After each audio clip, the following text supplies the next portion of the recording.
Multiverse Unlimited Podcast, episode 97? I don't know, I guess it's 97. I'll know when I look afterwards. It's May 17th. And I have Terrence with us tonight and Jay, Dr. Doom Pat. How are you guys doing? Excellent. What's going on? Doing well. Can't complain. That's good. I'm happy to hear from you guys. Glad everyone is okay. Made it through another week here. So we just going dishes to make. We're gonna take a little ball. Dishes. Commercial break this week. right. Let's see, he's doing the right thing. Chef Boy or JP in the house. I was just talking to Terrence about high blood pressure and all that other stuff. You got to cook your food, man. Like all these places is trash, man. Trash. Real quick, my kids, they were like, oh, I'm like, what do you want for dinner? We got nuggets, get some applesauce. They're like, I don't want nuggets. I want chicken fingers from takeout. I'm like, what? We got chicken fingers here. Right. Like, you need me to go outside and deliver them in a bag? Like, I can do that. Like, if you want to do. Yeah, if you want to get a delivery outfit. Right. Just come and ring the doorbell, be like, here you go. Yeah, like, jeez. Need that greasy we're going to get right. Bag. Yeah, they just want this. I guess it's the anticipation. I'll air fry it, like go out the back door, circle the block, and come in the front, and I'll make them pay too. Like, you owe me money. That air fryer is a game changer. It is. I had to dust it off, start buying more food for that. Put some, I was thinking about getting some green beans, putting them in there, and hooking that up. But like, we're gonna get right into it because we had a rarity here. Marvel/Disney produced a very good product over a couple months now, right? It's like 8 episodes, 10 episodes. 10. Is it 8? Yeah, 10. 10 and 2 dropped in 1 week, so about 2 months. So, and what I'm referring to is X-Men 97, which it ended with a cliffhanger this week. And it was a very good season, minus 1 episode for me. But it was a good episode. As always, with things mutant, I will turn to a mutant expert here. Mike is not on tonight, but we have Terrence here. Terrence, let's talk about the whole season. That last episode, thoughts, feelings, where this could be going with the time placement here. Where Storm and Wolverine, all that good stuff. Because I don't read these magazines, so I only know a little bit about a little bit. I know about the apocalypse and what that means in ancient Egypt. I had an idea about, I think it's the future. I don't know if that was Rachel and the alternate version, Nate Gray, but I turn to you and lead us through this mutant madness here. Yeah, so they did it. They took a series that I initially had no interest in and made me look forward to future installments because I was always going to watch it just to pique my curiosity because, like the rest of you, I grew up with it, watching it faithfully every Saturday morning. And I liked it growing up, but I felt like as the years went on, I'd revisit it and it didn't age well. I had nostalgic feelings for it, but, it didn't age as well as, things like Batman, the animated series, or Superman, or Justice League Unlimited. So I think part of that was just the animation style. Just didn't age well. I thought the stories were pretty good, but there's just something about it where revisiting it just didn't hold up as well as it did watching it those Saturday mornings eating cereal. But yeah, they took a series that I initially wasn't that interested in revisiting, and they kind of aged it up for people that watched it 30 years ago, and they people behind it, you could tell they were fans. They took a lot of the storylines that have come and gone in those last 30 years and even storylines that came from before. And they did a great job of remixing and remolding them and creating something new with those. Because for fans of the comic books, even though you recognize the things that they were pulling from, they did a great job of adapting them to the style of the animated series and making something new and unexpected.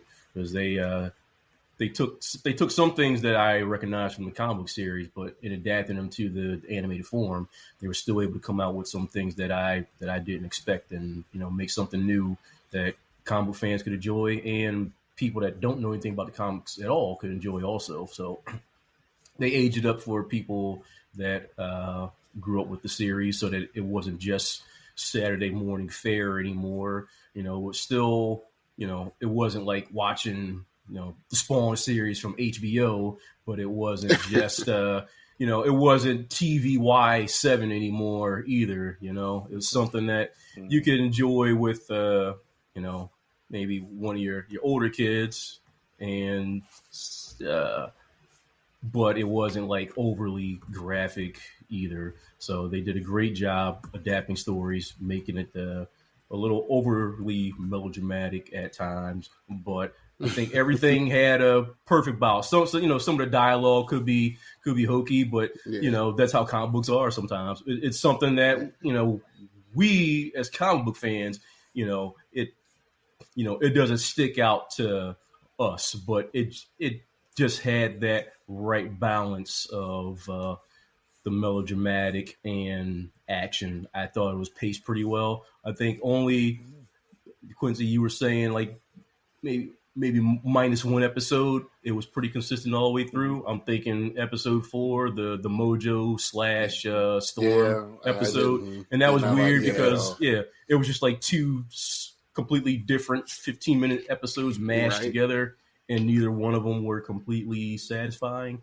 So I think besides that, it was incredibly consistent all the way through. And I think we probably all agree that episode 5, the Genosha episode, was the most impactful one. I think all the way through, it was incredibly consistent, gave us a lot of very meaningful character moments. And now just specifically talking about the finale, I thought they did a great job with the finale. Once again, mixing the drama and the action. I would say one thing that kind of dissatisfied me a little bit with the finale was that after they ended the penultimate episode with Wolverine getting the adamantium ripped out of him, it seemed like following that, they don't really follow up on that portion of it anymore. It's just like, all right, he gets the adamantium ripped out of him, and then you don't really see him again. They don't really follow up on the aftermath of that. Like, you do see like Morph and Cyclops talk to him for a little bit, like, hey, pull through this, buddy. We're here for you. Yeah. But beyond that, there's really no focusing on the aftermath of that. And in the comics, it was like a bigger deal. And I understand, like, you can't let this next episode. Obviously, Wolverine's not going to be the big focus of this last episode because, bigger fish to fry. They had to deal with Magneto. They had to deal with Bastion, and there's a lot more characters in the story that they have to service. But I felt like with the last episode ending with that happening, there would have been a little more focus on how big of a deal that was, with his adamantium being such a core part of his power set, and that getting ripped out of him. It would have been more of a, oh my God, I can't believe that just happened. But instead, it just kind of got put off to the side. Like, all right, he's down. Fuck him. On to the next thing. But I get it. They had a lot of, they had a lot of other shit going on. They had a lot of balls up in the air. So, Pause. It's just one of the. Yeah. So here we go. All right. So I got a couple of things for what he said. Like, one, Yeah, we don't talk about that Spawn cartoon enough. That I had liked that. I'm upset that got canceled. And what happened? So I need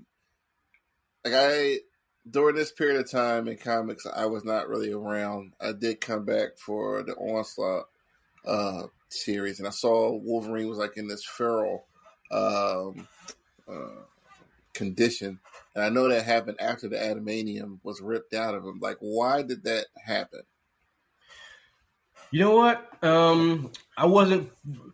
A lot of that took place in his own series, and I noticed the regression, but I never really read what the explanation for it is. I know it was a bad explanation. It's since the adamantium was constantly poisoning him, that his healing factor went berserk because his body was so used to constantly healing that when the adamantium got ripped out, his powers just went berserk, and it put him into that feral state. So yeah, his nose like basically he had no nose for a while, and it was it's like a dog. Yeah. What happened to the adamantium that was pulled out of it? I forgot what happened. He got it back at some point. Yeah, he did get it back. Yeah, Apocalypse turned him into. That's right. Yeah, death. He got turned into war. Yeah, was so it death or war? Turned him in. Was it death? It might have been war. Yeah, it might have been war. He basically made Wolverine and Sabretooth fight for the position, and Wolverine was like, I don't want to be war. But he said, well, fuck it. I'll make Sabretooth be war then. And he will, he'll be the greatest war ever. So, you know what? At least if you do it, maybe there's a chance you can fight it off. You can fight off the effects of the mind control. So Wolverine was like, all right, fuck it. I guess I'll fight Sabretooth for the chance to become his horseman, because it's there's a better chance I can fight off Apocalypse and mind control, and if Sabretooth gets the opportunity, he'll revel in it. So he fought Sabretooth for the chance to become war, and then Apocalypse redid the whole adamantium bonding process to him, and then pretty much that's exactly what happened. He became war. Fought the X-Men. They discovered that because he wore this whole get up with a mask and everything. And when the X-Men fought him, they discovered that he was war, and they undid the mind reconditioning process, and that was pretty much it. All right, and one more question. It's kind of half serious. Is Wolverine really the best at what he does without? Why did he kill Magneto? No. Like, he missed. Right? He got him in the back. And just hit him in the love handle.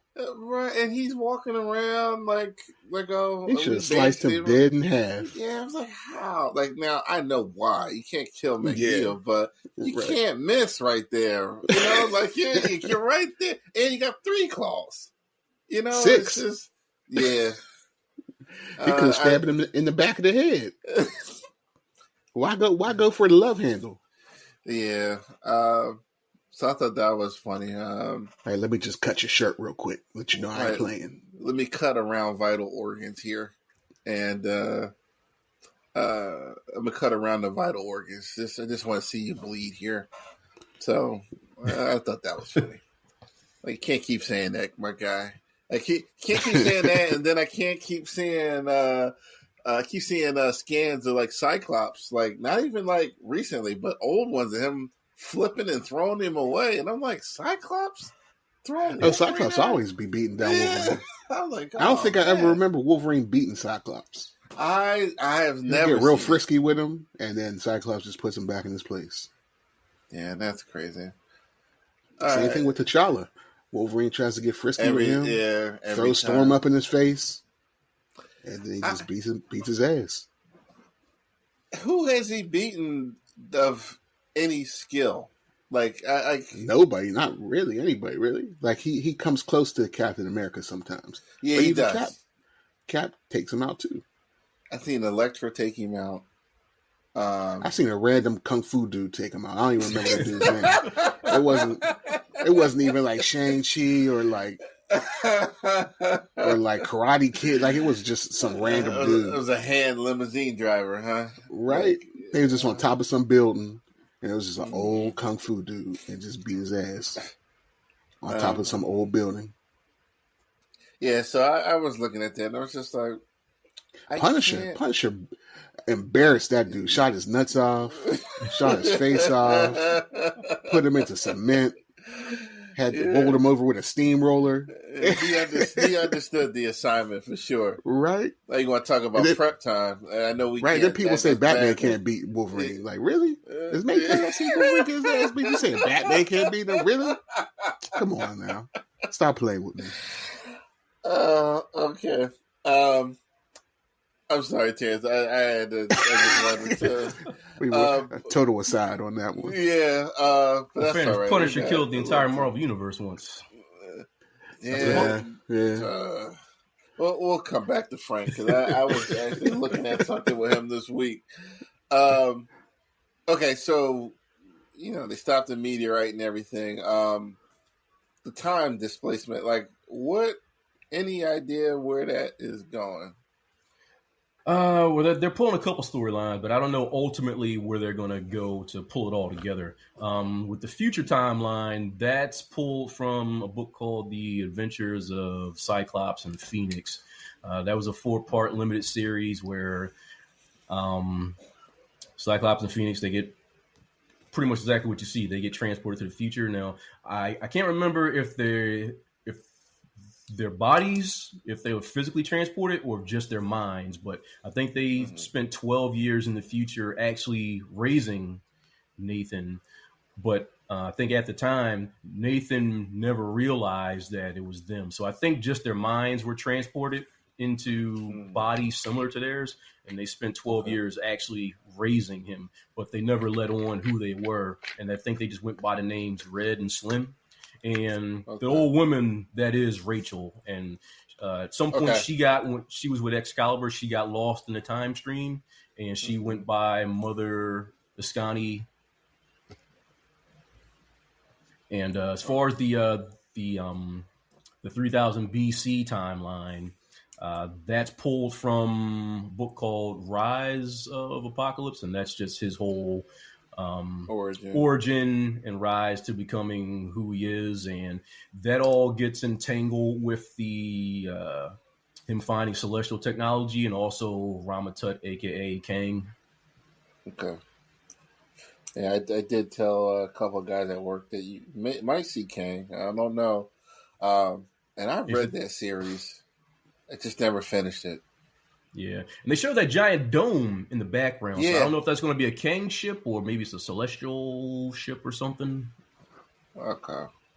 And like what? So what is Apocalypse's deal? Like with I know everybody's got like I'm gonna say theme. Like what is he like? It's survival of the fittest with him, but he time travels also. Does he? Does Apocalypse time travel?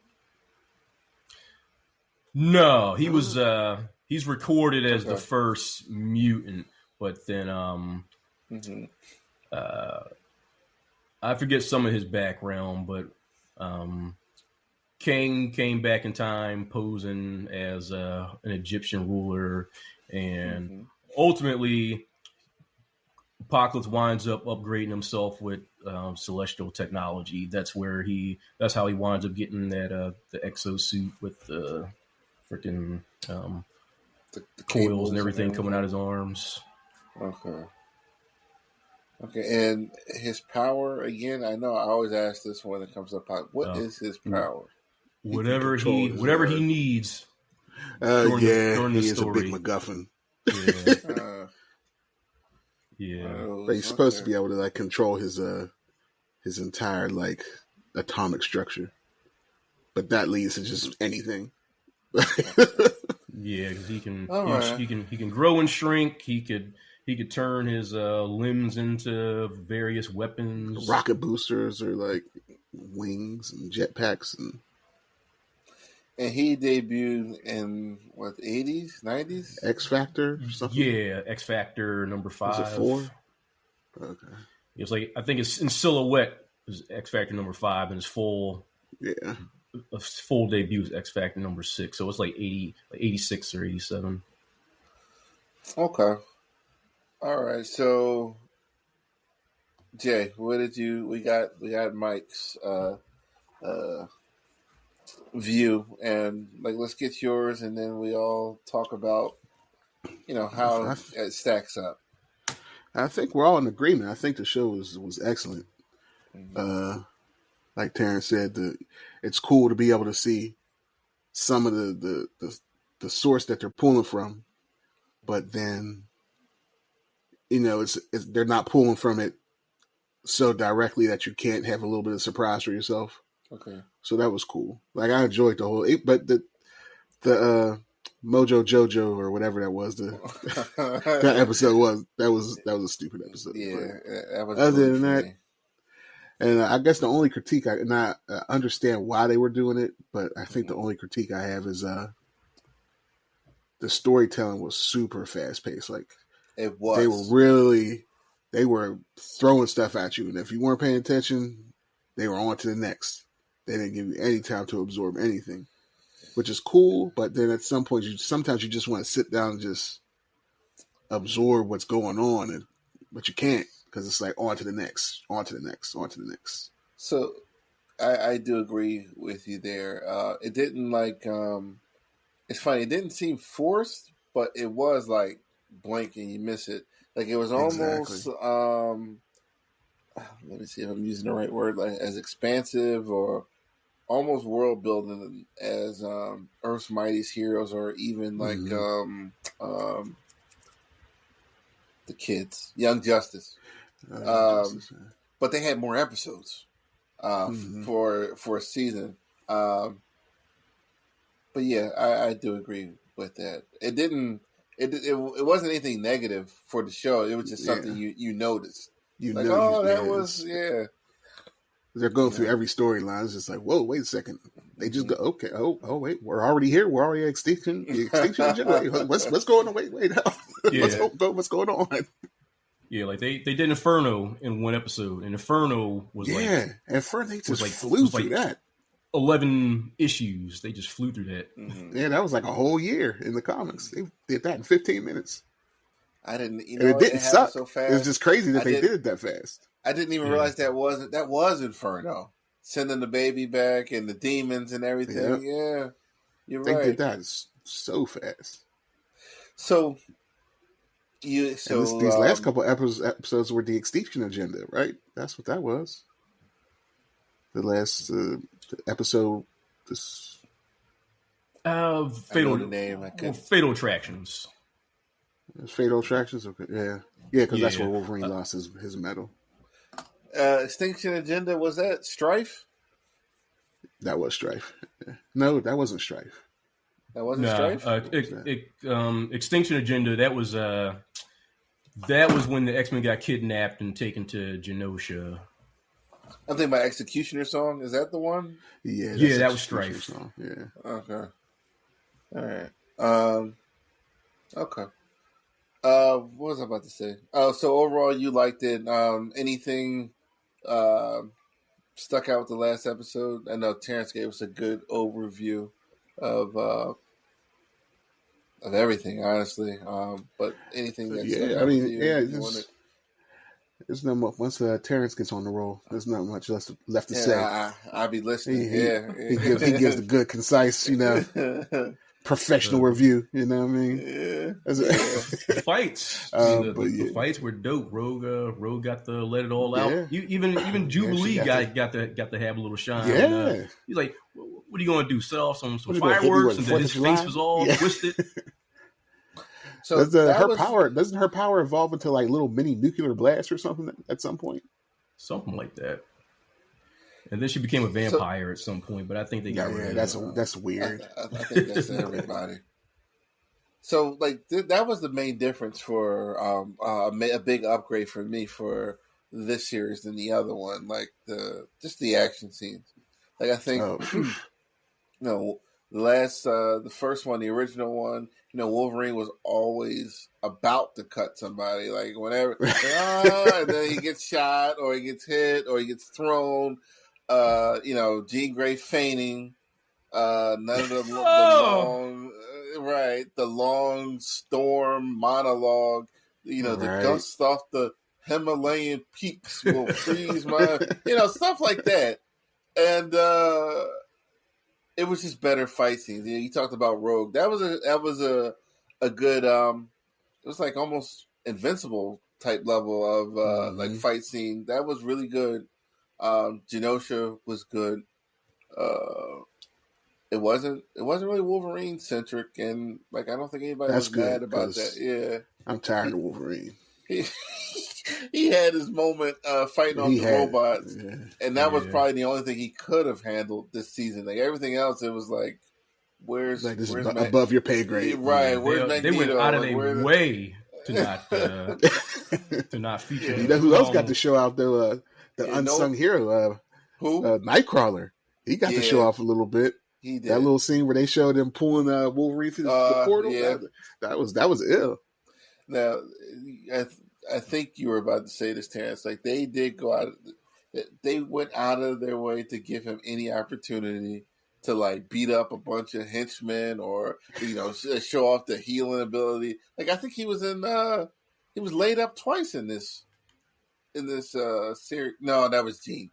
So like he never got the opportunity. He was just an extra. He was, and so before I forget, so the X-Men are dead to the world. One more thing. Where's Storm and Logan? They weren't in any. And Morph. Yeah. Where they're about to have that Krakoa love triangle going on. Because Morph definitely it was something that I was like picking up on, like as it was going on, it was like little hints. But then when he transformed, I'm like, why did he why'd he do that? Like he transformed in the gene to say that. Like why did he do that? But it was just something that stuck. Like, listen, hey, I know the day and age that we're in. It was just something that stuck out. Morph catching feelings. Yeah, Bo DeMayo, the showrunner, he came out and said it. He was like, "Oh no, he meant that shit." Yeah, that's what made me like. I was like, "Oh, okay." All the dots connected throughout the season. It was he did something else, and I cannot remember what it was. He turned like Wolverine was up in a tree or something, and he turned into Sabretooth. And they were like rustling, like, and I was like Sabretooth? Yeah, I was like, y'all wrestling? So I was in the Inferno episode, when Wolverine's in the shower, he was about to go find him in the shower, but then Madeline all of a sudden did something. You're right. So it was a bunch of dots. Creepy. And I was just like. It was always left me like that. Like, why did he do that? And it just went over my head until I saw the article, and I was like, okay, all right. You gotta start saying no Diddy for Morph. See? I was just telling Terrence, like, I'll never, ever say that. I was like, it's just silly. It rolls off the tongue so well, though. Nah, it rolls off the tongue so well. I'll leave it up to you, man. All Diddy for Morph. No Diddy. All right. I have a question. So Bishop showed up, even though it was weird. Like nobody knew where he was, and then he showed up. So the X-Men are gone. Yeah, he bounced. He was like, I know it's about to go down. I'm out. Yeah. I read the history books. I'm not going to be on that asteroid. What X-Men you think they're going to bring in to fill out the team? They need to bring Colossus back. That's another complaint I have. No Colossus. That's my homie. He's one of my favorites too. Who are 5? Give me 5 names you would like to see. Iceman. They need Bobby. You need Colossus. Who else can they bring? Well, they had a board. They already did the Mojo World. They had a board where they showed who was available, like who's presumed dead. And who's available, and they did show Colossus was available, and I think they showed Havoc was still around, and I actually took a screenshot of it. Good But then they showed it was just showing like mutants who were. It was showing available mutants who were either X Factor or X Men, and it even showed Scarlet Witch and Quicksilver, and it said they were both off world. Okay. Maybe but it showed Colossus and Archangel. So. Oh yeah, his name's Warren, right? Yeah, Warren. Yeah. It shows Shadowcat. So she's and it didn't have anything on her name. So Iceman, Havoc, Colossus, Dust, Shadowcat, they were all available. Archangel, there's something across his name. I can't see what it says. I think he might have been presumed killed on Genosha. But yeah, they're going to need some females. So, well, Kitty for sure. I think Kitty, yeah, Kitty maybe. For sure. What's Colossus' sister's name? Liana or Magic. Yeah, Magic. Yeah. What's the Bone Girl? Marrow. Marrow, yeah. I think she was on. She was on Genosha. Yeah. I have a question. I don't know where I read about this mutant, but like his power is to make people forget he existed or something. Oh I don't think he can't control that power. Yeah, like he was an original. He's just always there. Yeah, like Xavier did somebody did something to it was some I don't remember. And what was his name? Forget Me Not. Okay, that was the guy. I was like, mutants got powers for everything, man. They really do. Yeah. I'll put this here. I'll read about this guy later. Well, yeah. Okay. Yeah, that might have been my biggest disappointment that, when they were advertising the series, like Bishop was part of the main cast and then he just dipped out. Then he just shows back up at the end like, yeah, man, what's up? We got to find the X-Men. Like, where was you at? I saw an article that said like the brothers, they're going to use their PTO time and come back. Yeah, I saw that. Yeah, so like he disappeared. Didn't have the baby with him. He came back. He didn't even try to explain why he had a baby. Like, oh, what's up? Like, what's going on? Not Everybody's dead. Right. Like, we need to know what happened, sir. Okay. So, this show, first season, what are we giving it? Like A, B? What's on our? Definitely. What are we giving on the report for A? Yes, an A. Definitely. But you, that's an A. I'm going to give it an A also. Like this was a pretty good season. The writing was good along with the animation. Mm-hmm. As it stacks, do you need to see another season? Is this like top 10? And when I'm talking about comparing it to is other like superhero, like DC, Marvel, even some of these.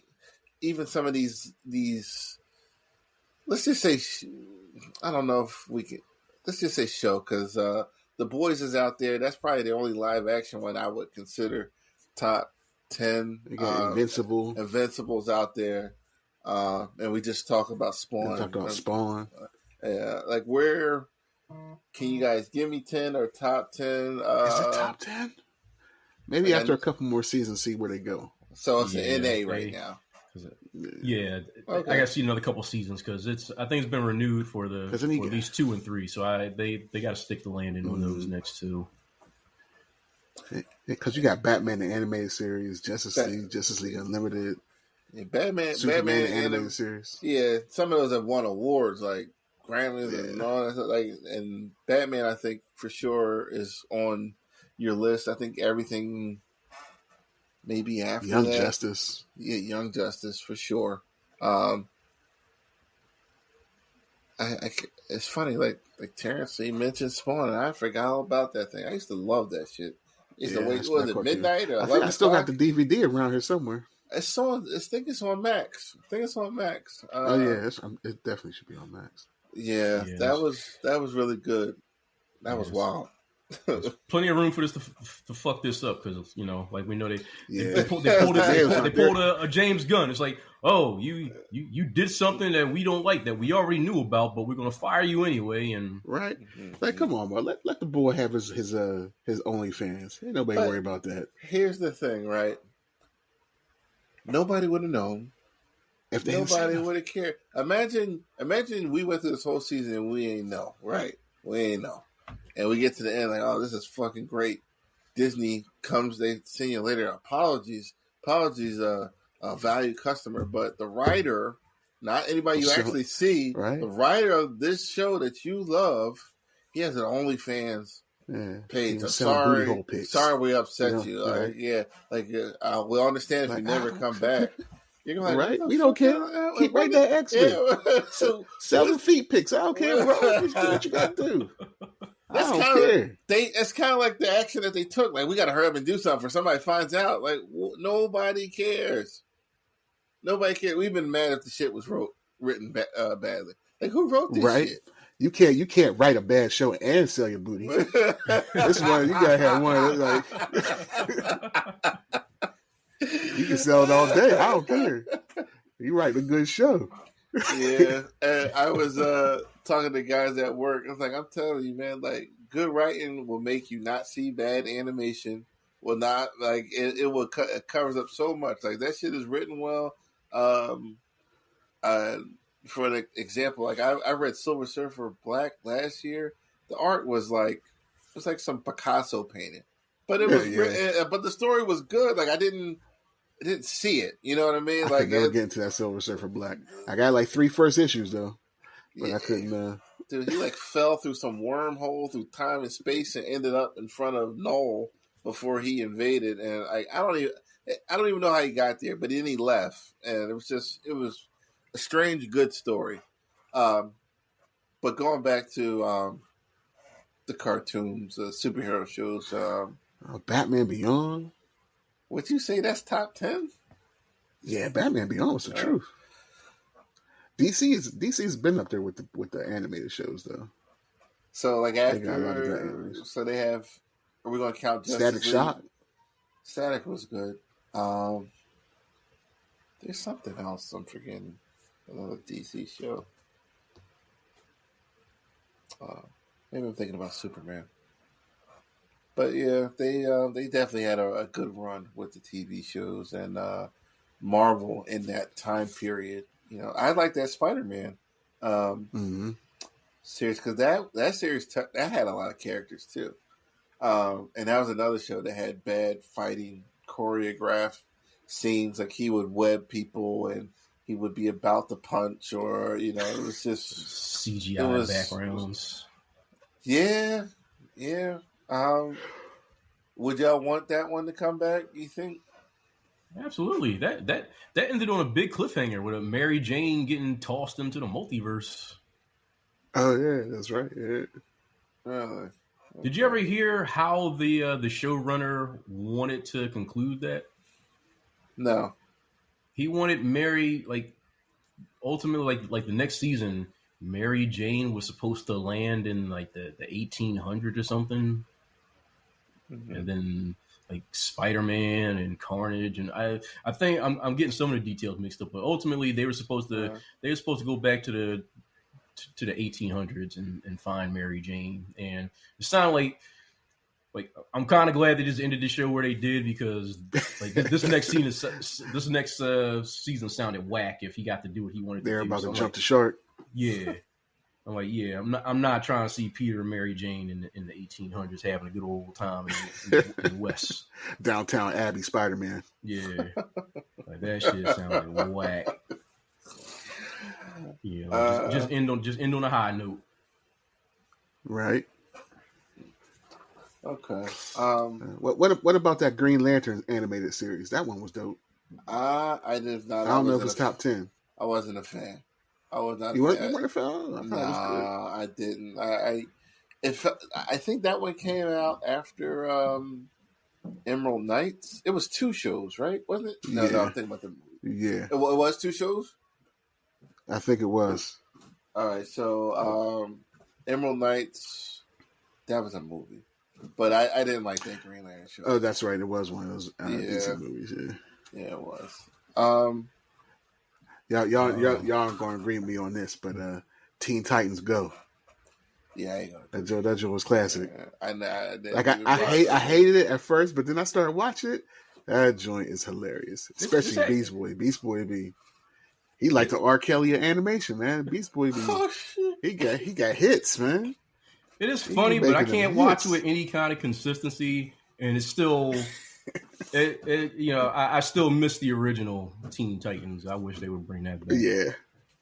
See, but they even addressed that in Teen Titans Go, though. They always talk about like how the original Teen Titans was a better show. Oh, jeez. It's like the show is wild. It looked like a Ren and Stimpy type show. De La Soul was in there. What? Yeah, they had De La Soul. That show was wild. Madam Web would have taken Spider-Man to 19th century London, where he would have found Mary Jane, who had amnesia. While in 19th century London, Spider-Man would have fought Carnage, who was revealed to be Jack the Ripper. Whack. Yeah, I'm glad we didn't get that. How are they going to show that kind of violence on that show? Because I think Punisher was like stun grenading people in that in that show, and then I think Blade was doing something similar. He had like a lightsaber type, if I remember correctly. Like it was all these it was all these fights, but nobody punched or I don't know how to It was a good show, and they got around. I don't know what was going. Well, I have an idea what was going on. The whole Saturday cartoon carnage, where parents were saying there's too much violence in shows, and that might have something to do with it. When the Ninja Turtles stopped using their weapons on the show, they were just there. They were like using ropes and throwing tires on people, stuff like that. Okay, I wouldn't put it. I'm with you guys. I think it's still early. It was only 10 episodes, where some of these shows had like 20 to 14, higher number count of episodes to get a bigger sample size. But we all like where it's going. So hopefully they don't wait too long with this second season. Yeah. Any dates out there when second season will come back? The man wrote the next 2 or 3 seasons. Yeah, I thought 2. Yeah, I read a post by him. He said he wrote a chunk of the episodes for the next season, but he said as far as production of them and like doing the show running, he's not really involved with that. He just wrote a lot of episodes, but as far as the direction of the season, he's not really involved in that. Can you imagine? Can you imagine the show? This is May 17th, 2024, and like maybe next year, we're looking at season 3, and like, this shit is awful. I have a feeling it's gonna fall off. They might just rewrite some of his shit, and he wouldn't, he wouldn't have any input. He ain't there to push back. If he's not there to push back, they're just going to have carte blanche. Just be like, "Oh, we're going to change this. Going to change that." All over some foot picks. All right, so there's one thing. Tripping.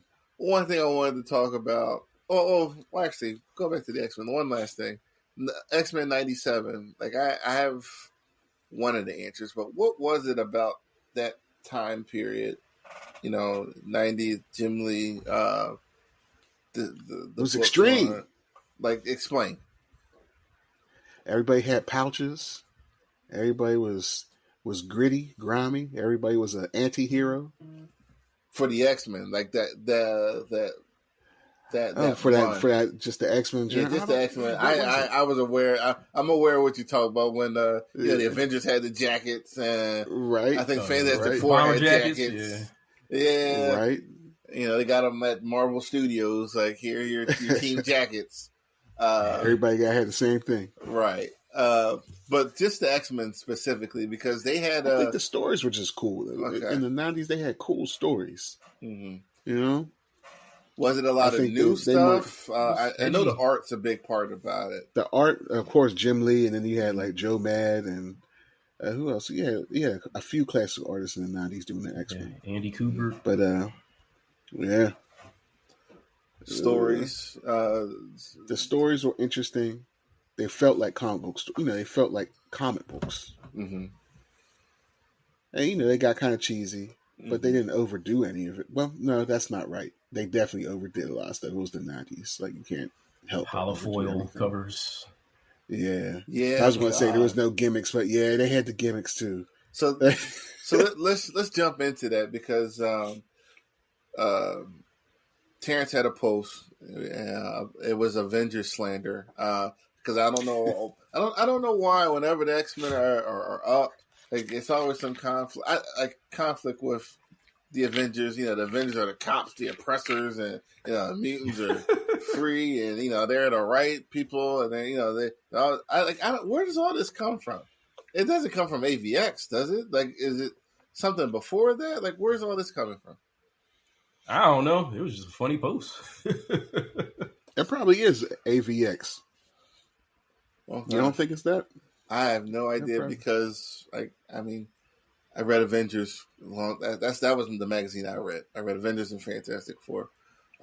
Here's the thing: the Avengers have been up for a while now, whereas not that the X-Men have been selling terrible, I don't think, but I think ever since the Civil War era, the Avengers have been it, and obviously Spider-Man too, but for the longest time, for probably the mid 80s and throughout the 90s and early 2000s, like, you couldn't pay anybody to buy Avengers, and it was all X-Men and Spider-Man, because they always had the hot artists.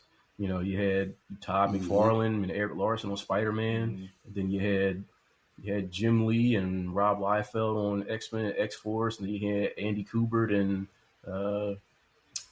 you had Andy Kubert doing X-Men for a while. Then you had Adam Kubert on Wolverine. Then you had Joe Mad doing X-Men. So they just always had hot artists on the mutant books. And meanwhile, with the Avengers, they never had the hot artists on Avengers throughout the 90s. And like the storylines, they had a few big storylines during the 90s. You had Operation Galactic Storm, but outside of that, the stories just weren't connecting with anybody, and nobody was excited for anything that was going on, to the point where, after they used Onslaught, which started off as a X-Men storyline exclusively, Marvel said, hey, let's turn this into a line-wide storyline and use this as an excuse to rejuvenate the Avengers line and give it to Jim Lee and Rob Liefeld and let them do something with it. And originally, that was supposed to go on for longer, but those stories were even worse than the shit that was coming before. So that only lasted a year. And it gave tremendous art in those books. Yeah, tremendous for a little bit. But you're right. Well, the Jim Lee side anyway. The Jim Rob side was. Yeah. Yeah, but you're right. Feet. But that only lasted a year, and then they really got their shit together, and they said, you know what? Let's actually get some writers in here, and we'll get some classic, some decent classical artists. Like they got George Perez, and they got Sean Chen. Yeah. Mm-hmm. So then they actually got their shit together and started focusing on decent writers and decent, like they weren't going for the flashy 90s style artists. They were going for solid art, but more importantly, they were going for great writers, which was something that for most of the 90s, the big two weren't focusing on. They were focusing on the big flashy artists. It's towards the end of the 90s, they started realizing, hey, we need to get some good fucking writers in here again. We kind of lost our way. And that's when the story started getting good again. Yeah, and you're right. So my main my starting point, jump off point, I guess it would be like Acts of Vengeance, which was that was company wide, but it was low key and it was about the Avengers and the core of it. And I read from I don't know what year that was, but from that point to '97, I went away to college, and like I had stopped reading comics for a long time. My brother was still doing it. Like I read Onslaught. I read no, that was later. I missed a lot, but till I ran into Randy Green in '08. I was working in Plymouth Meeting Mall, the Verizon shop, and his shop was um, down the way. He actually knew my brother first, but he put me down with all these magazines to read. You know, Avengers Disassembled. There were a couple stories in that during that time when that that were interesting, and I was heartbroken when read the Thor disassembled. Like, I'm like he's dead. He's not in the comics. Like where the hell is Thor? And then the art was just bad on a couple magazines. You mentioned one, Terrence Thor when he was in that Berserker Rage. I forgot the name of that. Oh, Blood and Thunder. Yeah, that was awful. God, awful. The run for Thor, I think it was DeFalco and I can't think of Ron Friends. Yeah, that whole run was like one of the best runs in comics like ever. It went from like issue 300 to whenever Eric Masterson got his own comic book. And I know people, we talk about the bomber jackets and some of the edgy heroes. Dude, I loved Eric Masterson. I loved Thunderstrike, one of my favorite characters all time. And then when I came back to reading, I found out he was dead. I'm like, what the hell happened to Eric? I love that character. It's a shame he died. It was almost like if Peter Parker was like the alternate, like the identity of Thor. Like he had a custody battle over his son. Like he lost his job. Like he didn't have any money, but he was, he kept up the good fight. And those Thunderstrike magazines, I can't download them anywhere. I have to find physical copies. I think I still got some of them. I got a few of them. Dude, I love the Thunderstrike comic. It seemed like they took all the artists and the writing went to that book, and they just threw whoever with Thor, and it was bad. And that was part of the reason why I stopped. Avengers was bad. Fantastic Four was getting bad. It was when they thought Reed was dead. It was just, I was just like, I'm not reading this anymore. I was going away to college. There are no comic shops out here anyway. So I was away from it for a long time. I stepped away for a while too. Not quite in college. I was still reading the comic, but like sporadically. Mm-hmm. But then after I started getting real jobs, I didn't get back into it until Gore the God Butcher. That's the story that brought me back. Gotcha. I was like, oh, this shit is good. It's funny. The first one Randy gave me was, damn, I forgot the name of that crossover, but it was when Jason Todd came back and it was revealed he was the new Red Hood. And I'm looking at he's like, don't go to the end. And I always go to the end. And I was like, holy shit, like he's back. Like everybody was dead or coming back. Like Jason Todd's been dead for years. And so it was a lot of catching up to do. And he kind of got me into the DC house because I was primarily Marvel outside of Batman. Because DC, it's a big jump to go over there. It's not a lot of hallmark household names, really. I think it's harder to get into that. Yeah.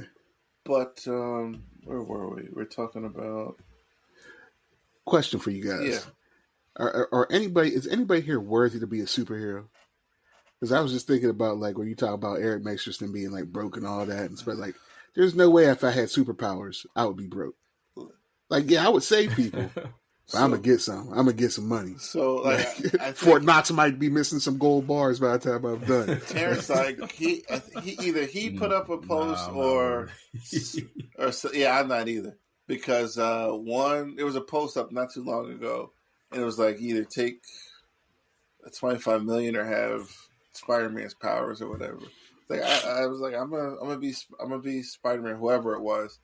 Terrence like, oh, you're gonna like, join a professional team and take advantage. I'm like, yeah, right, right. Oh, I would be the greatest athlete of all time. I was like, he figured me out. Like I can get this with my first check. Like, you can keep that money. Give me the powers. If I decide to be a little more direct, like, listen, like I'm in a house now. Like, like guy came around and priced all the, how much it would cost to replace all the windows and doors. By Spider-Man's powers, I may have snuck into a vault that night and got the money. The money's insured, They'll get it back. They'll get it back somehow. But, I'll get it back at some point. Yeah, to your question, I would do the very best I could. The best I could. No way I'd be broke, though. No. There's zero chance. There's no way. Like, I would go to parks for pickup games. Like, I'd be out there like White Man Can't Jump, like, like playing all crappy the first game, and then I'm dunking on cats from the 3-point line, man. Right? Something to do. What they gonna do? They gonna beat me up? Like I got Spider-Man's powers. Like I'm gonna beat your ass. So they're gonna take their money too. You see that's your supervillain origin story right there, man. He's like, they tried to beat me up at the park. I'm just going to take all this shit now. I'm not even going to go through the whole formality of faking this game. But always the powers. I try to make y'all feel better. Yeah, always the powers. Shit, I might be two dudes. I might be the hero the phase. Villain and the hero? Yeah, like, yo, it wasn't me. It wasn't me.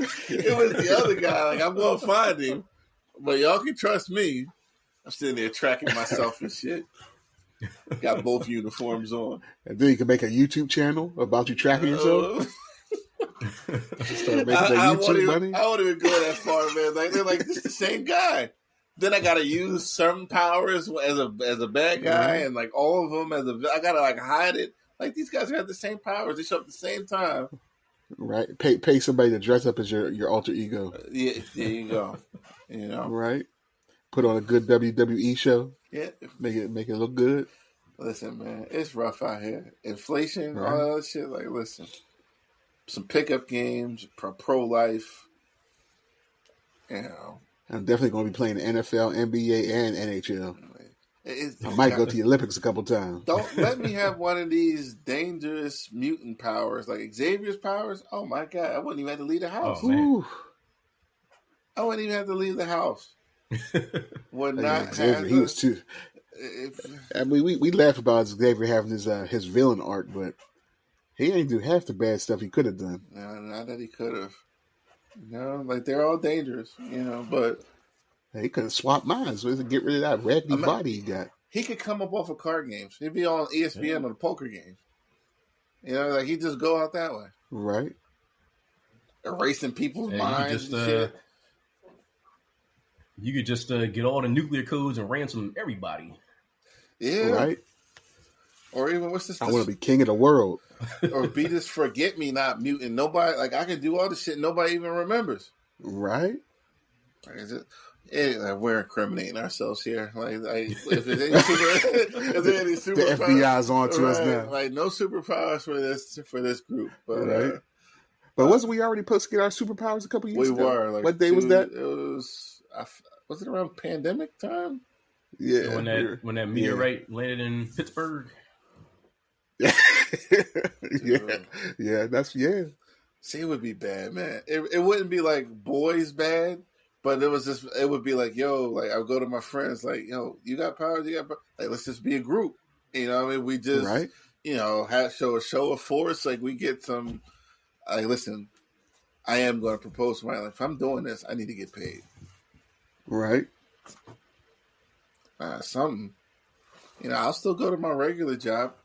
If y'all call me and I'm at my regular job, I need to get paid. Like, you're calling me now. Don't let me go villain on your ass, okay? Like I dare you to fire me. I'll go there, show it out. I'll triple dog dare you. Said I dare you to fire me.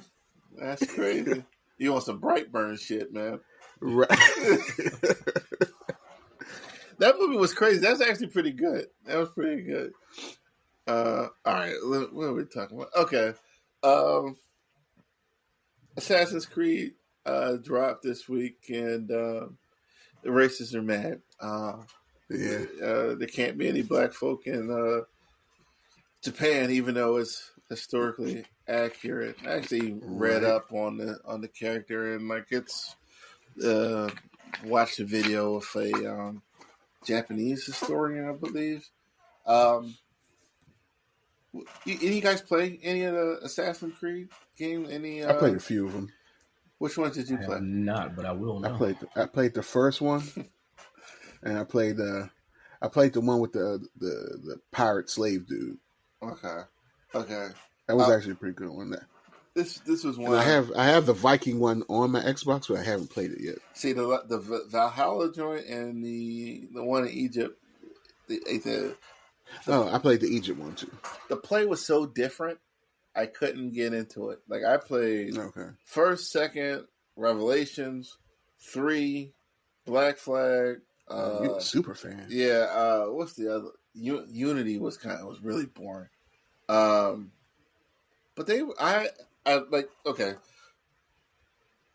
In another life, I'm a history teacher in high school. Like I like history, so I like these games and everything. And plus, stealth games are always fun. You know what I mean? And upgrading and weapons were always fun in the game.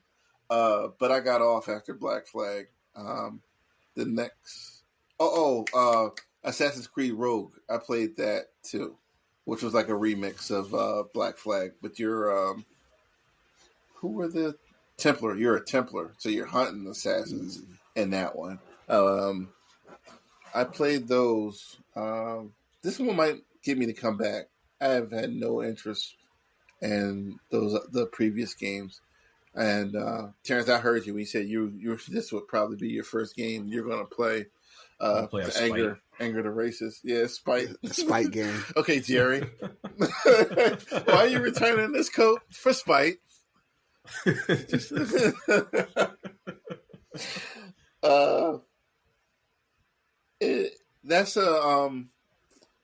That's an interesting time period. The character, it seems like the studios are really honing in on this time period. There are like so many games. We had Shadow. What am I thinking? A couple of years ago. What's the game, y'all? The Ghost of the Ghost of Tsushima. Yeah, Ghost of Tsushima. There's a one that's out now. I can't think of it. There are a whole bunch. I'm trying to think. I know what you're talking about. Mm-hmm. Can't. All these games. Say it again. Ronin something. Yeah, something like that. But there was another one, like a couple years ago. People were Sekiro: Shadows Die Twice. Is that the one where people were complaining it was so hard? Like I saw gameplay, like there were. That's one of those Souls games. Yeah, it was crazy. Like the guy was like scaling the building, and like he got sniped from out of the sky. Like there was some guy who was like he was on a glider or something. I can't play games like that. We talked about keeping our pressure manageable. The games like that ain't gonna do it. Like not a game like that. Like. We just have. I think that one won Game of the Year at the Game Awards. Of course, yeah. So like, in those games, always seem to do well. We had all these games, and still no Tenchu. That was my game. The first one I played. What was it? Wrath. Wait, how many were on that PS1? It was 3. It was 3 of them. I remember now, and that had like a interwoven story. And I miss those games. I wish they'd come back out with those games. Onimusha also was another favorite. Yeah. Part 2 was like the best game, one of the better games I've ever played. But But Terrence, you going to get on board with this one? Well, I say I will, but you know me. I haven't fired up my PS5 since Forbidden West, so you know. I might buy it, but yeah, I might buy it when it's on sale. But whether I actually play it, we'll see. We're all the collector now, Marvel. We just grab shit just so we have it. You know, it's we look in our library. We're proud that we have it. We take a look at it, and we just move on. Yeah, I just touch it lovingly, like yes. Right, just caress it, like You know, I'm gonna grab it. Like this will probably be. I might play some of the old games, like part 2. Like the early games were really good. The ones with Ezio were really good. That's one of the an all-time video game character for me, because you followed him from birth to his death, almost really. Yeah, those games, a lot of fond memories with those games, and the boat battles that were introduced in 3. They made a whole game out of it in Black Flag. Black Flag is one of the better open world games. It's just a big world. You know, you got the islands, you got all the sailing, and then you have stuff you can do under the water. It was really big. It was a big game. It was a great game, and the way it ended felt like I got caught up in killing the slavers. Yeah, I never made it past that part. Dude, I just got caught up in that part. I would just be sailing. I would just be sailing, hunting, whales. I remember Peter was upset because we were killing video game whales. It's just like, this is like, you guys gotta chill. But yeah, so it sounds like we're interested, at least right now. Terrence is going to buy it for spite. He might not play. Yeah. Because interesting. Now people are concerned about historical accuracy. Right. Yeah. Like they didn't have any problem with. Was it which game was it? They altered. Leonardo da Vinci. They kind of exaggerated him. I want to say Ben Franklin. I think it was Ben Franklin. But they changed. Assassin's Creed changed a lot for the story. Nobody, and like you said, nobody was upset then. So, and this guy actually existed. Like, what the fuck? Yeah, I think that's the burning point. Like, we can't shed any light on, black folk actually not being slaves. They did other things besides, pick cotton in 1700s of America. Can't show them in their glory. And there's a female lead too, right? Oh yeah, she is. So that's the other problem. Yeah, that's the other problem. Quotation marks. Yeah. Air quotes. Yeah. And what did you guys remember? See a date for that? It doesn't matter. Because it's probably gonna be the same thing with me. I'm gonna buy it and it's gonna be sitting there. Because I'm replaying Destiny for like the next. Just got back into it a couple of months ago. I took a break from it. Was playing Red Dead Redemption, which I haven't played in a couple of weeks. Things pop up. So I've been talking to Terrence, and I think I mentioned this to you, Jay. I've been watching The Walking Dead, right? So like most people, I started from the beginning. And I'm at season 10 right now. I'm almost done. I started watching because of a YouTube video I saw about the spinoffs and just the overall universe and this Rick and Michonne show that came out a month ago, I think, which got reviewed pretty well. But like most people, I stopped watching after Negan bashed Glenn and Abraham head in, and I just never went back. So I watched that again, and for some reason it wasn't that bad this time. It was just like, okay. And the show's actually pretty good. Like I was telling Terrence, when the episode's in, I can't wait to start the next one. It was to me, in my opinion, it was a well-written, like, story-wise. They're in this war now with those people who are blending in with the walkers. They're like, it's just war after war in the apocalypse, apparently. But it's been pretty good. Like if you're listening and you got off the bus or the train, whatever metaphor you want to use, after Glenn and let's just say Glenn. I don't think people were really broken up about Abraham, but when Glenn got killed, like, you should go back and take a look. They had some really good arcs. Like the war with Negan was good. Rick exiting the show was a good episode. Like the guy who played Shane, I still call him Shane. I don't even know his original name. He came back and he was in like a flashback. He's giving Rick some props, like highlighting some of his violence. He's like, hey, that guy. He's like, you're a bit of an asshole now. He's like, I like to take credit for that, man. It's true. Like, Rick turned into Shane after a little time and experience. Shane was ahead of the game in season 2 as far as how to handle some things. But I was telling Terrence J, one thing I forgot watching these shows. I forgot how much of a babe Michonne was. She had a couple of midriffs. Like, Michonne always looked good on this show. Like I don't know what resources they had. She had just enough cleavage. The hair was going. She had the shoes and these like track pants on. I'm like, where's Michonne going? But I guess that's just her.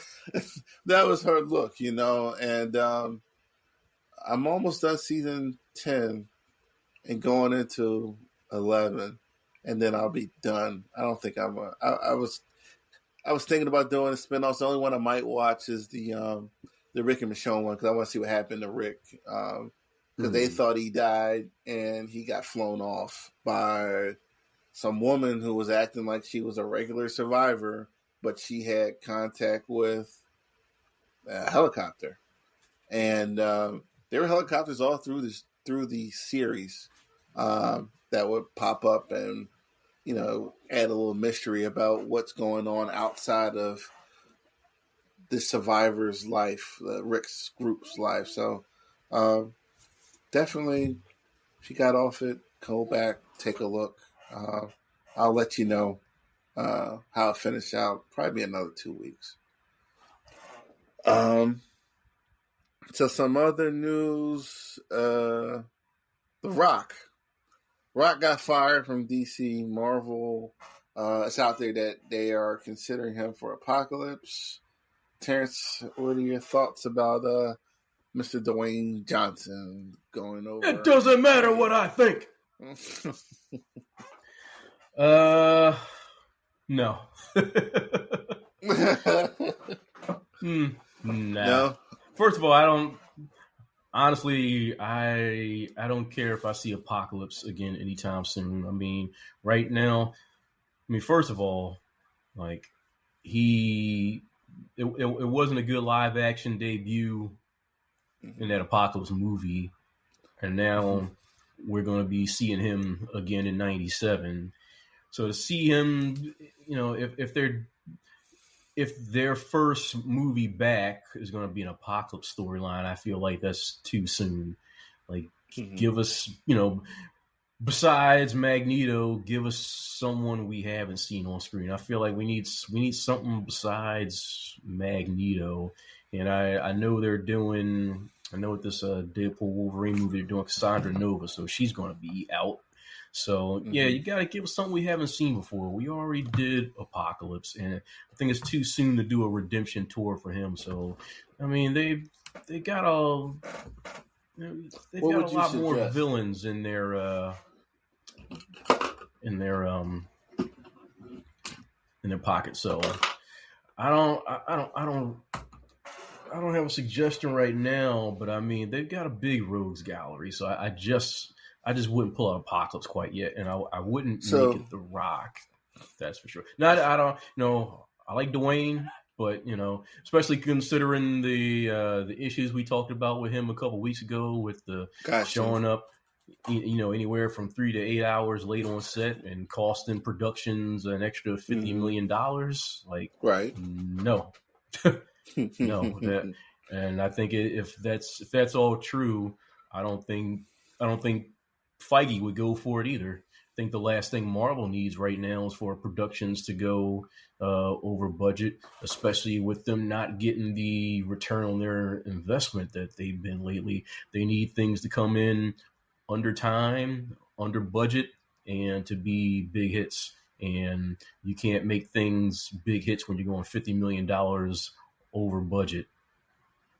And The Rock is not the draw that he used to be. I think, and I think Apocalypse probably, to get across the scale that Apocalypse should be, he should be mainly a CGI creation anyway. I don't want to see another guy in prosthetics again. So even though The Rock is big, he's not Apocalypse big. So if you get if you get somebody, it should be another Thanos type situation where you get an actor for and they're pretty much a mocap. You get their facial features, but they're mocap, and maybe that's what they want to do. They want to get the Rock's facial features and mocap them, and he'd be a CGI creation. But even then, I don't think it's necessary to do it with The Rock. Yeah, there's other candidates. I don't have anybody off the top of my head. Like the Apocalypse is not a character I think about and say, hey, I got the perfect candidate for that. But I'm sure there's 100 other people that that they could come up with who aren't The Rock, who aren't going to cost them as much money. That's a good point. Yeah.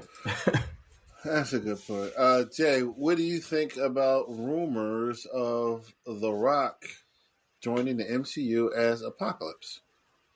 Yeah. I think I'm over The Rock. Like Terrence pretty much said The Rock is The thing. Rock.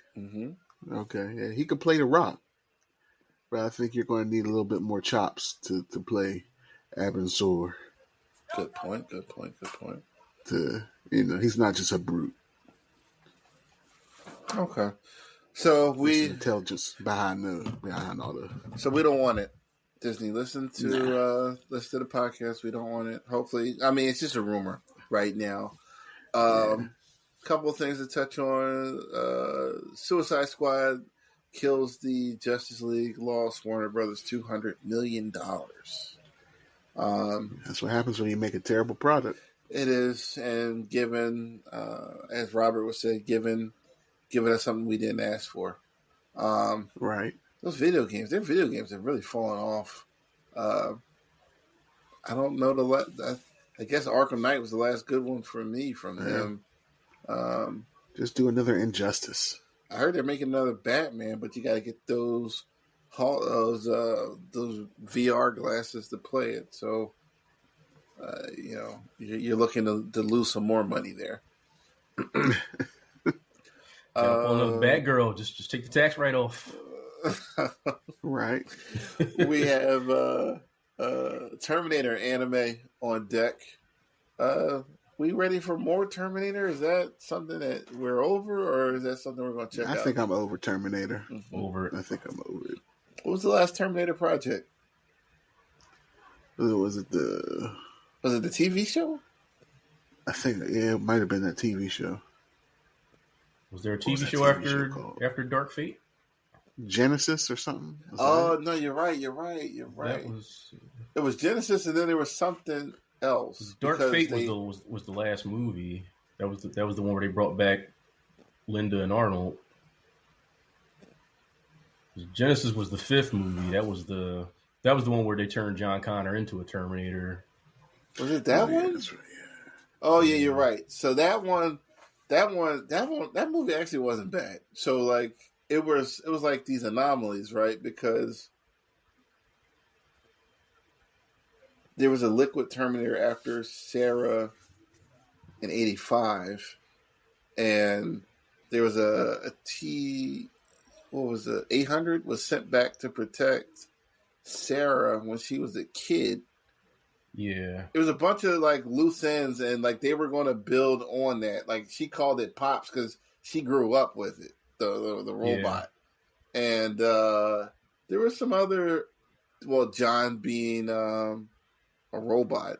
I remember them talking about like revealing that in the trailers. One of the biggest reveals in the movie. It was revealed in the trailer, but that movie thread was like aborted, and then they brought back Linda and Arnold in that other movie, which I had never finished. But like Genesis was, it was colored within the lines. It was another way Skynet was born throughout another AI, and it was it was a phone app. Yeah, it was something crazy. Yeah, and they were launching a phone app that would make Skynet go online. Right. It was like it was inevitable. It was the Genesis app. Yeah. Mm-hmm. And I like that one. I did not finish the other one. Did you guys see that one with Linda? No, I shied away from that one. Okay. I haven't been into Terminator for a while. I think the concept is played out. Like, you can't keep going back in time and doing the same thing. At some point, somebody's going to get, like, how far back in time do you go? Like, you can just keep going back. And how do the humans have so much access to this time traveling? Well, that was the thing. They're in shambles. Yeah, you can't keep tricking the robots. Access to time travel, access to Terminators. That they can just maybe you should keep the Terminators there and maybe use them to try to win the war. So there is no time travel back. But the series kind of ended after 2. 2 was like peak. That's all you needed. Yeah, that was it. It didn't need to go any further than that. So they should have just ended it right there. Yeah, I always say whether I'm not saying it's true or not, but the 80s, you would get like 2 movies outside of like Nightmare on Elm Street and Friday the 13th. They just kept going because but you get a one movie, you get a sequel. That's it. The 90s introduced trilogies. And after that, like Steve was like, "Fuck that! We're making money. Just keep making them. They don't even number them anymore. Like it's just like Jay's Return, like Golden Age or something. Like it's not even named. It's just like titled. Like just keep making them until they stop making money." Yep. And I think that's what happened to Terminator. It was just like, but you aren't making money. Even when they stop making money, have some other company pick up the IP and try to make money again. When that don't make money, keep trying anyway. Yeah, but just let it lie. Make a comic book and a TV show and a video game and keep trying. And that's Disney too. Thinking about always think about poor Indiana Jones. They did Indy dirty. Yeah, they did. They did. Like those movies are some of my favorite, and there was no need for those. They're great for Star Wars now. It's so with Star Wars. Are there stories outside the Skywalkers like that? They should. Okay, there's plenty. And, like the Knights of the Old Republic. Mm-hmm. So you want to? Everybody would love an Old Republic movie. Okay. So even if So real quick, are they like if you watch? Are they milking the Skywalkers, or they just need? No, they're just milking the IP. Okay, but then they're just making terrible decisions. Mm-hmm. Like it seems like the people are just like Star Wars is just laser swords and people in cloaks. Mm-hmm. And if you get them 2 things in there, Star Wars it's like no. Star Wars has its own kind of, its own kind of spirit. Mm-hmm. It's a little cheesy, a little hokey, but sci-fi isn't. It's not Star Trek sci-fi. It's more like magical sci-fi. Now, has that happened to Star Trek? Has Star Trek been milked? Yeah, Star Trek has been milked too. The last good Star Trek was that Picard. The last season of Picard, amazing. But they've been playing around. And I don't know. I think sci-fi fans are a different breed because they care about the nuance. They care about the details. Mm-hmm. So when you start just doing random stuff that's, they've already explained in detail, like you can't do that to a sci-fi fan. They're going to lose their mind. They're going to be like, "What are you doing?" Right. The Enterprise cannot do that. Okay. Yeah. I will say, even though the last season of Picard, it was really good. It got by on a lot of nostalgia beat. Oh yeah, it was all nostalgia. Because like that's what they said. They started off that series going, we don't really want to go. Well, at least Patrick Stewart, he said, yeah, I'm gonna bring back some old friends, but I don't want to retread the next generation. And after the them first 2 seasons, that's all it was. Fuck it, we bring back everybody. Fuck it. It was all fan service, and I was there for it. This is a train wreck. Fuck it, everybody's invited. You can come back. You can come back. Everybody's coming back. Everybody comes back. Okay. We'll even bring back the Borg, even though we supposedly destroyed them. We'll bring them back. The Borg were wiped out in Voyager, right? Was it Voyager? Yeah. Janeway did it. Yeah. Yeah, Janeway did it. Yeah. All right. They were back in season 2. I skipped that season of I skipped that season of Picard because I could just tell it was trash. But they were like a kinder, gentler Borg. But that's the one people say is bad, though, right? Like that one wasn't reviewed well, right? No, season 2, not at all. Okay. But I think they were like I don't know. They were from they were either from the future or a different section of space. I don't know. I skipped that season. Okay. All right, fellas, we're at a good time here. We did a lot of X-Men talking tonight, comic books, good talk. We refrained from killing the MCU tonight. We gave them a night off, really. You guys got any parting comments? Are we ready to wrap it up? We didn't talk about Diddy, did we? You can save that for later. Yeah, you can say that for later. By next week, he's going to be in jail. Yeah, so. we'll have some court dates by then. Some legal action will be taken. All right, guys. Jay, thanks for showing up. Terrence, thanks for showing up. Talking. Always enjoy talking with you fellas. And with that, we're going to wrap it up. And you guys, congrats to Professor Mike. Oh, yeah. Shout out to Mike. Yeah. We're going to put that report card and diploma right up on the refrigerator, the Frigidaire. And good work, sir. Good work. Very good work. You're motivating me right now. And you're missed tonight. So with that, we are going to sign off. And everybody have a good night. All right. Good night, everybody. See you next week.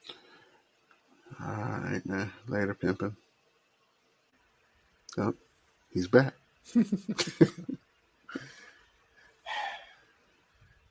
Everybody, we're saying good night, Terrence. So we're going to say it again with you here. Good night, sir. Peace. Safe travels. You be safe out there. Take care of yourself. Peace. All right.